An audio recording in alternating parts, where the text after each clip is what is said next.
Okay, the Karl-Anthony Towns trade so far. I mostly want to talk about the Knicks, but we will talk about the Wolves, Randle, DiVincenzo a bit as well.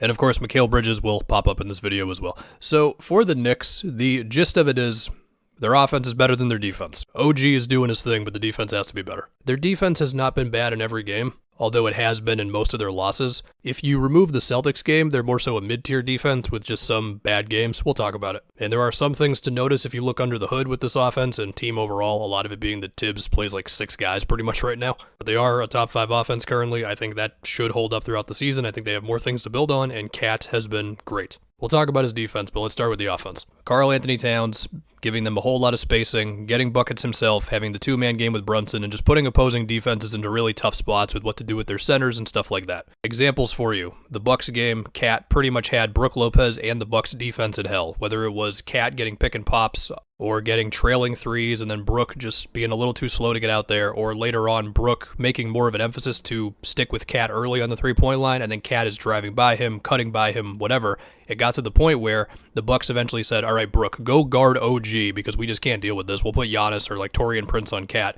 And then they would have OG run like an action with Josh Hart, that he's getting downhill and Giannis is stuck on Cat. Mikal Bridges is getting an open three, that type of stuff. In the Miami game they won where Cat had 40-something points, I believe. Bam's got these plays where he's got to stick to Brunson for a second as they run the Brunson-Cat two-man game, and then he's got to go back to Cat. And, Bam is one of the best in the league at covering ground as a center, and even still, Cat was getting some open looks off of that, or he was able to drive by Bam for some buckets. He was also cooking Thomas Bryant some. And then you had the other one I looked at was the Pacer game, where they did lose because their defense was not good, but you got plays where like Miles Turner's just stuck on Cat, and so then from there it's OG, it's Mikal, it's Brunson, whoever able to get downhill, able to get cuts, Josh Hart as well. And the Pacers were trying to have Jarris Walker as a help guy, and he was doing his best, but it's just tough when the center's stuck on Cat, right? Cat was still getting buckets in that game. Brunson had some switches going to Miles Turner. And then within all this, you've also got like OG just being good, whether it's shooting, whether it's attacking off the catch, whether it's keeping everything moving. OG's doing everything the Knicks want him to do on both sides of the floor.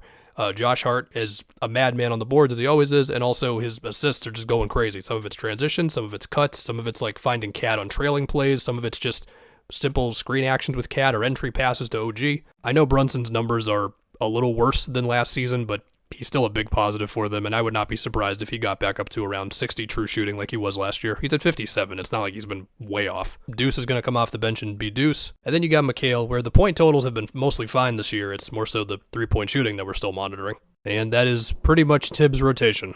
I do think sometimes it can still get a little too, we don't totally have a plan right now. Jalen Brunson, please do something, or just come up with a screen action. And I think the biggest example of that was their last couple of minutes in the Hawks loss, where their offense was good overall for the game, but it was 3 or 4 straight possessions in the last 2 or 3 minutes where it was a lot of dribbling from Brunson, trying to get away from Dyson Daniels, multiple screens trying to get him away from Brunson, and nothing really happened, and so they just got a bunch of desperate threes, pretty much.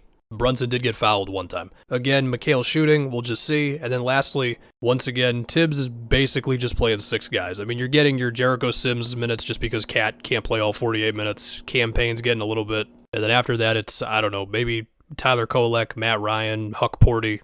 Maybe Tibbs will play one of these guys one day, maybe. They had Shamit, but then he had a shoulder injury, then they waived him, but they want to bring him back. I don't know, it's a whole thing. Of course, we're waiting on Mitch and Precious.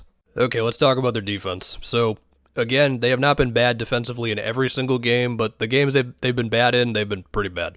So, I'm sure you've seen the stat of guys are shooting 1,000,000% when Cat's in the paint, or whatever that stat is. NBA.com currently has Cat's defensive field goal percentage allowed at the rim at 78%, which is a very high number and is a drastically different one than the best rim protectors in the league. Anyway, let's talk about some of their games. As far as the Bulls game, I thought it was a few things. Levine did make some tough shots. I did also think he had a couple of kind of contested jumpers that he wasn't really feeling his defender on. A couple of them were on Mikal. I'm not trying to pick on Mikal.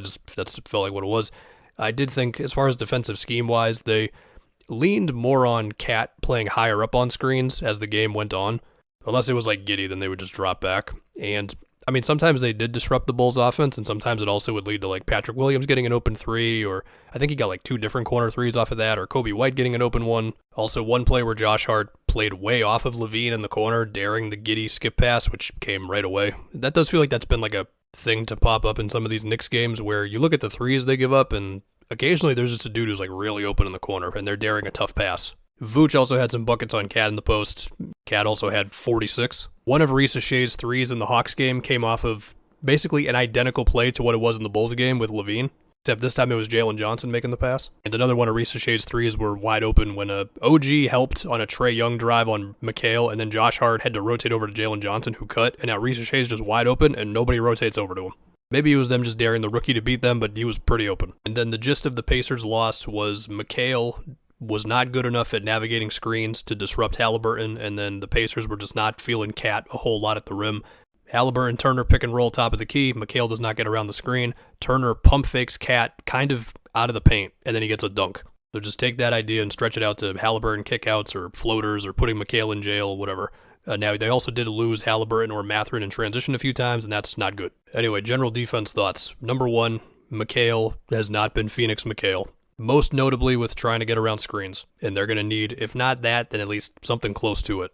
And before people say, well, with the Nets he was bad on defense. Yeah, we all know he wasn't good on defense with the Nets. The belief was he would get back to Phoenix McHale with a different workload on offense. It's a whole spiel.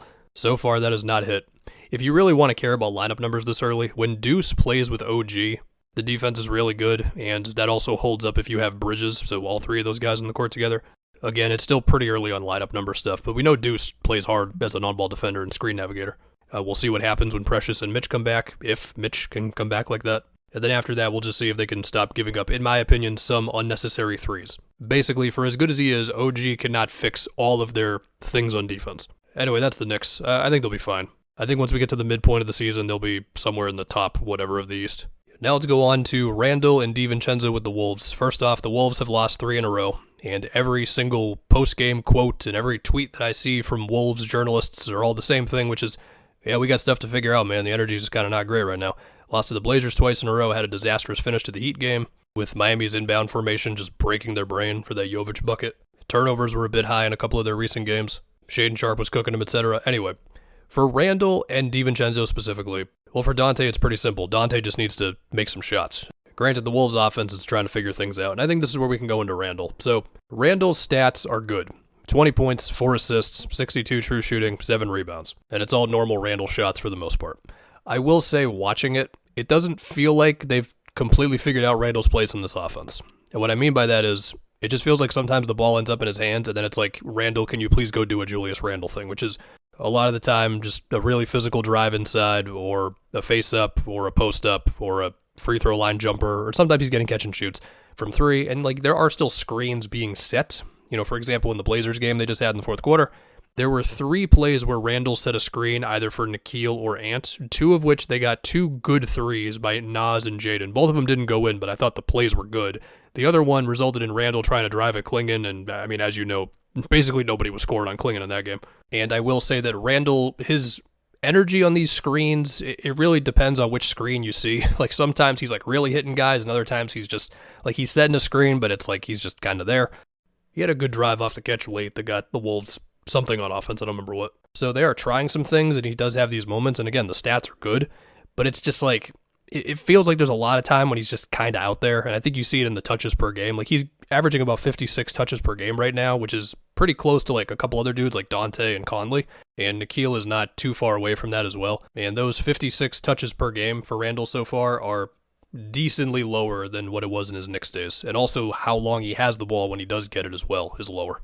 I feel like if Randle gets to 5 assists a game, which he did multiple times with the Knicks, then that's a sign that this Wolves offense is probably doing, if not their best, then better than they are right now.